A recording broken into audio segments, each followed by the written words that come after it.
Selamat pagi dan salam Malaysia Madani. Bersama saya Debbie Amanda Padan dalam Berita Pagi Sarawak.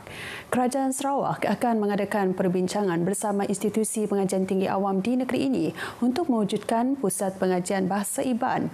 Timbalan Premier Dato' Amar Douglas Ugambas berkata ini bagi menampung keperluan pensyarah dan guru bahasa Iban yang belum mencukupi. So I will discuss whether we can bring it to local university, especially UNIMAS. I will discuss with UNIMAS on this matter and to pursue so that we can have a course here to enable Sarawakian to have a course dekat kaki tangga sendiri.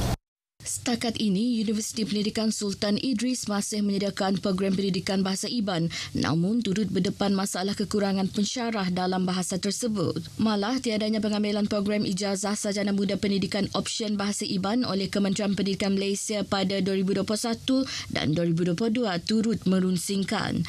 Dato' Amar Douglas bimbang isu tersebut jika tidak ditangani boleh melumpuhkan pendidikan bahasa Iban yang telah dilaksana mulai 1963. Beliau ditemui pemberita selepas menyempurnakan Majlis Pelancaran Kamus Terjemahan English Iban Institut Pendidikan Guru Kampus Rajang di Kuching.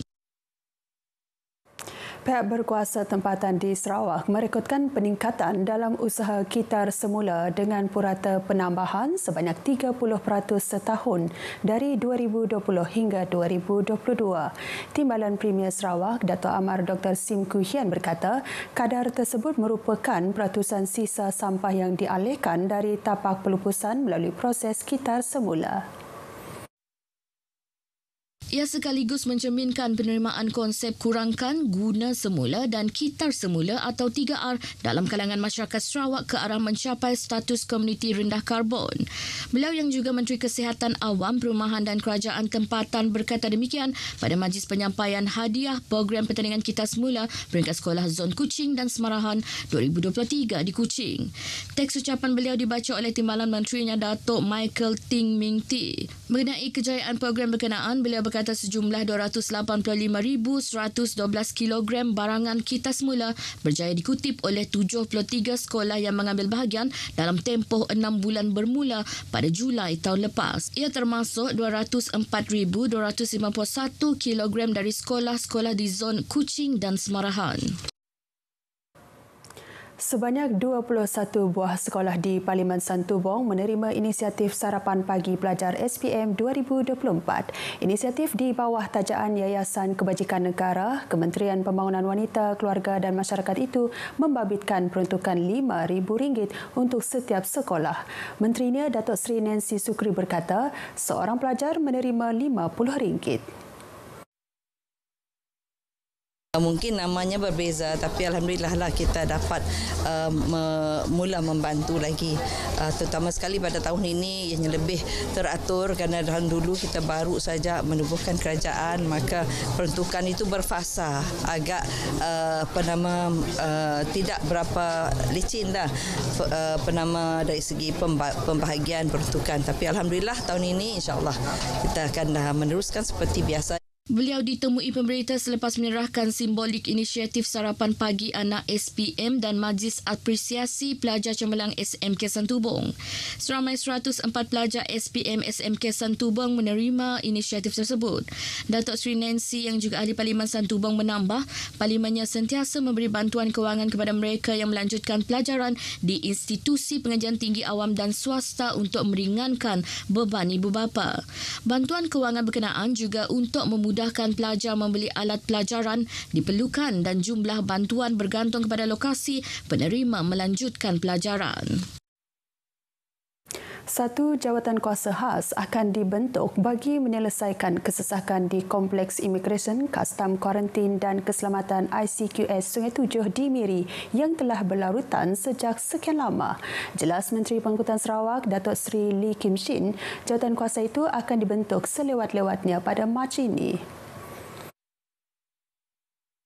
Beliau bagaimanapun mencadangkan agar penyelesaian sementara dilaksana terlebih dahulu dengan menyediakan laluan berbeza bagi kenderaan pendaftaran Malaysia dan kenderaan asing. Untuk jangka masa panjang, memanglah kaunter itu, desain dia itu, layout tu perlu ubah. yang tidak ada mereka sebenarnya tunjukkan desain yang baru ini perlulah mendapat kelulusan daripada Kementerian Dalam Negeri lah. Beliau berkata demikian semasa mengadakan pertemuan dengan Pengarah Imigresen Negeri Sarawak, Abang Abdul Halim Abang Naili di ICQS Sungai Tujuh Miri. Tambah beliau, kesesakan sering berlaku khasnya semasa cuti sekolah, hujung minggu dan musim perayaan. Malah ICQS Sungai Tujuh pada tahun lepas telah merekodkan peningkatan jumlah kenderaan keluar dan masuk. Jabatan Bomba dan Penyelamat Malaysia JBPM Sarawak berjaya menyelamatkan lebih 21 bilion ringgit nilai harta benda daripada musnah dalam kejadian kebakaran sepanjang tahun 2023. Pengarah JBPM Sarawak, Dato' Hiruddin Rahman menerusi perkongsian statistik kes kebakaran di Sarawak turut mendedahkan dalam tempoh 12 bulan itu 1.4 juta ringgit nilai kerugian direkodkan. Sepanjang tahun lepas, sebanyak 2,090 panggilan kes kebakaran direkodkan oleh 38 balai bomba dan penyelamat BBP seluruh negeri selain 8,162 panggilan penyelamatan, 234 panggilan untuk tugas-tugas khas dan 5 panggilan palsu. Daripada keseluruhan panggilan kebakaran tersebut, 705 melibatkan kes kebakaran berluka atau lalang, 371 bangunan, 183 kenderaan, 70 alat perkakas, 252 sampah dan 509 lain-lain kebakaran. Bagi kes kebakaran struktur, sebanyak 371 panggilan diterima jabatan tersebut melibatkan 156 kediaman, 88 struktur khas, 50 storan awam, 29 kedai, 16 rumah panjang, 9 kilang, 7 pejabat, 4 institusi, 3 hotel dan 8 lain-lain struktur. Datuk Hiruddin turut mendedahkan 9 kematian direkodkan pada tahun lepas serta mencatatkan 33 kecederaan selain berjaya menyelamatkan 295 mangsa kebakaran. Perayaan Thaipusam di Kuil Sri Mahamariaman Jalan Rock di Kuching semalam diraikan dalam keadaan meriah walaupun kerja-kerja pengubahsuaian kuil masih dijalankan. Presiden Persatuan Kuil Sri Mahamariaman Kuching, Sankaram Asnani berkata ia adalah permintaan daripada penganut Hindu di kuil itu bagi menunaikan upacara ritual mereka pada tahun ini. Katanya kerja-kerja pengubahsuaian kuil itu bermula sejak 2019 namun mengalami kelewatan berikutan beberapa faktor seperti pandemik COVID-19 termasuk isu tenaga buruh dari India yang mempunyai kepakaran dalam seni bina ukiran kuil Hindu. Beliau turut menzahirkan penghargaan kepada Kerajaan Sarawak yang telah menyalurkan sejumlah 2.3 juta ringgit bagi menyiapkan kuil tersebut dengan kos pembinaan keseluruhan mencecah 3.7 juta ringgit. I thank Premier for, imbibing the, unity, the spirit of inclusiveness. And I remembered what he said, about the Madinah Charter during the times of Prophet Muhammad. Even though for the other people who were practicing other religion, other races, treat them equally. And this is what he has done for us. We are very, very grateful. We thank our Premier, Abang Jo, for all that is done for our temple. Kuil berkenaan dijangka siap pada Ogos tahun ini dan akan menjadi kuil tertinggi di Borneo.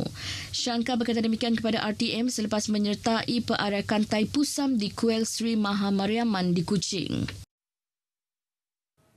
Berita pagi Sarawak berakhir di sini. Seterusnya ikuti Stadium RTM selepas ini untuk perkembangan sukan tanah air dan antarabangsa. Saya Debbie Amanda Padan. Dari sungai hingga segara, Palestin pasti merdeka.